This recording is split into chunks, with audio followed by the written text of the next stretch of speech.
Once upon a time in a quiet neighborhood in Hawaii, there was a boy named Robert. He had two fathers, but not in the way you'd think. He had his poor dad, his biological father, and he had his rich dad, his best friend's father. Now, both dads loved Robert very much, but they had different perspectives on life. You see, poor dad was a highly educated university professor.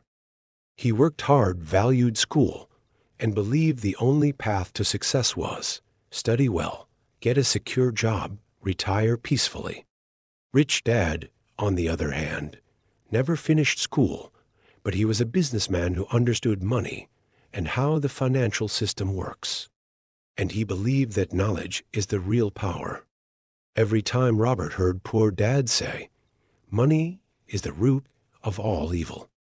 Don't chase wealth, just get a good job," rich dad would say, "Poverty is the real root of evil. Learn how money works or you'll work for money all your life." Robert grew up hearing these two opposing viewpoints, torn between two worlds, one that feared risk and clung to steady paychecks, and one that created opportunities and believed in financial intelligence. He saw his poor dad work hard as a government employee, always stressed about making ends meet.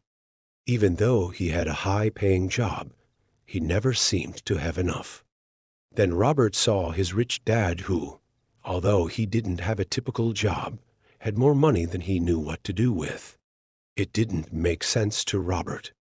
Why was poor dad struggling and rich dad was wealthy? He observed. Poor dad worked for money. Rich dad made money work for him. He learned from his rich dad that poor people buy luxuries first, while the rich buy assets that generate income.